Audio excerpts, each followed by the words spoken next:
Good day, everybody, and welcome to another edition of the Military and Foreign Affairs Network. I am your host, the voice of reason. Today, we are continuing our ongoing coverage of the war between the Russian Federation and Ukraine. And today, as we had discussed about the ongoing situation in Bakhmut, as we had talked about before, Bakhmut has been fully taken by Russian forces. Now we're continuing to hear that, at least in Western media, that the Ukrainians are trying to surround Bakhmut or envelop Bakhmut from the north and the south. Well, the Ukrainians are not to the south of Bakhmut, and they're not to the north of Bakhmut. They're to the northwest, and they're to the southwest. But by no means are they, the Ukrainian forces, in any position to envelop Bakhmut as we speak. And again, there are strong Russian forces both to the south and north of Bakhmut preventing that. It does look like the Ukrainians made an attempt, a limited counterattack, in all likelihood to get its remaining forces fully out of Bakhmut. But the idea that the Ukrainians are looking to launch an attack to retake Bakhmut after just losing Bakhmut, they didn't have the capability to defend Bakhmut.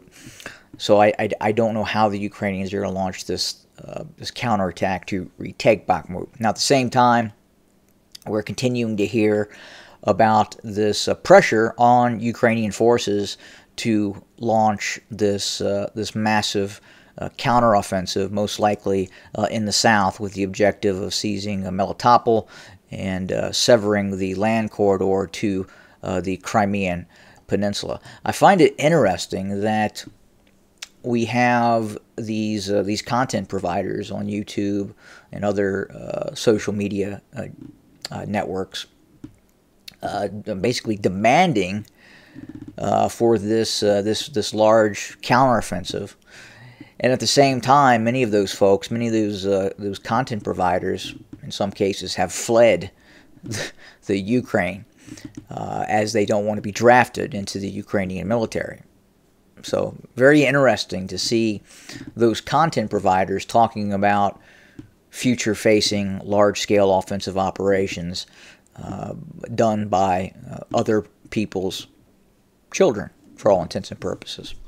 So very interesting to see that take place and occur. A little disconcerting, I would have to say, and again, it's just the nature of society now. I would have to say. Now, another big issue is the F-16s to Ukraine. So it looks like the Biden administration is willing to train Ukrainian pilots. They're willing to help Ukraine in terms of developing pilots to fly F-16s, but it looks like the U.S. is very hesitant about actually providing F-16s to Ukraine. Now, at the same time, it does appear that the Biden administration is saying, well, it's okay if other nation states that use F-16s hand over those F-16s. Now, there's not a lot of F-16s. I mean, the biggest user of the F-16 Fighting Falcon by NATO member state. Does anyone want to take a wild guess on who that is? Anyone want to guess? It's Turkey. It's the Turks. The Turks, I do believe, are the largest user of the American F-16 Fighting Falcon. The Poles use the F-16 as well. But other than that, there are not a lot of users in the F-16 of the F-16. The French use the Rafale. The Brits use the Typhoon.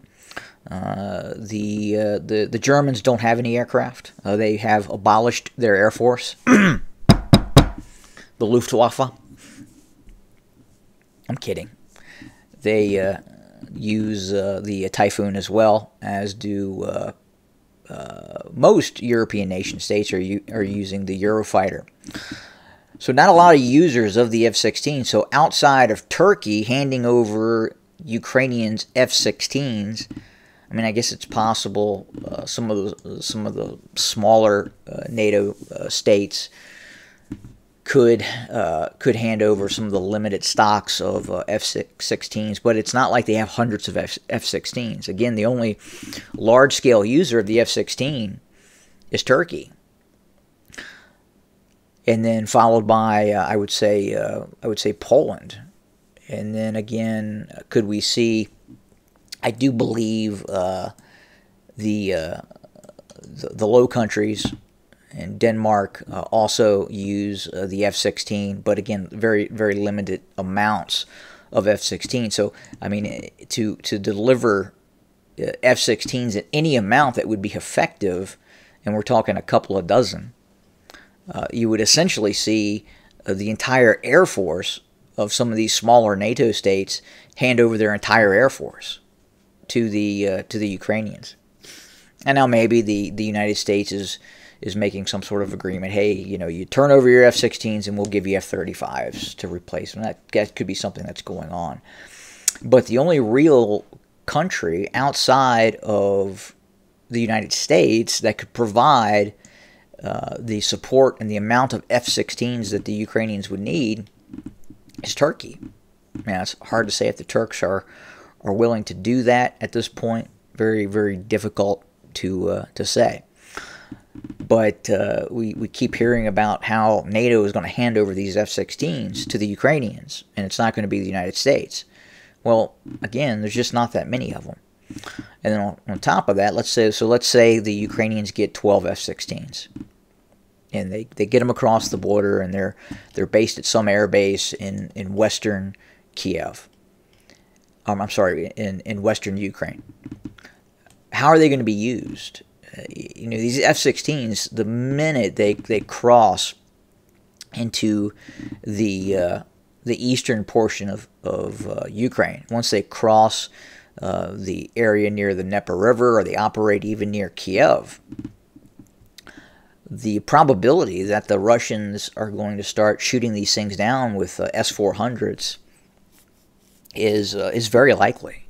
The F-16 is not a stealth aircraft. The Russians can see it. The Russians can shoot it down. Now, if the Ukrainians fly them incredibly low, nap of the earth type of operations, then yeah, they can probably avoid some of those long-range Russian air defense systems.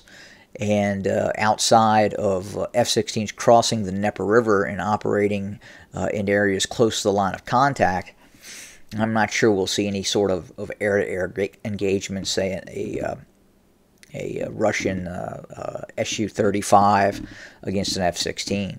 I don't know if we'll see that. We could see the Russians launch and use the Su-57. It's stealth aircraft to attack these F-16s.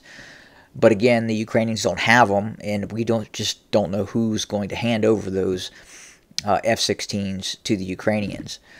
In all probability, I would say it would be a plausible deniability operation where the United States would hand over F-16s to some European nation state, some third party, and then that third party would then hand over the F-16s. But again, right now, the only country that really operates the F-16s on the scale that the Ukrainians would get that amount of F-16s would be Turkey, and then possibly Poland. Now, Poland's lining up to get the F-35, and we could see that in exchange for the Poles handing over the F-16s, they would get more F-35s. But that hasn't happened yet, and we don't know if that's going to happen. But again, I just don't know how effective those F-16s are going to be in this environment, and especially the limited infrastructure that exists in Ukraine, and then just the conditions that the F-16s would be deployed. Again, it's a very robust air defense network now in eastern Ukraine that the Russians have established. and it would be very, very difficult. And I'm sure there are many Russian pilots out there flying Su-30s, Su-35s, Su-57s that would like to take a shot at those F-16s. So that's kind of where we stand today. Again, I just don't see any sign right now of any major Ukrainian counteroffensive. I think the pause button has been hit because of these recent airstrikes by Russian forces. And at the same time, Bakhmut is under the control of the Russians. Bakhmut is under no threat of being retaken by Ukrainian forces at this time. They couldn't hold Bakhmut, so what would be the rationale that they could then retake Bakhmut in some sort of offensive operation? It just doesn't make any sense. But I guess it's nice to want things. So that's where we're going to end for today. Thank you for joining us. More to come very, very soon. Have a good Sunday, everybody.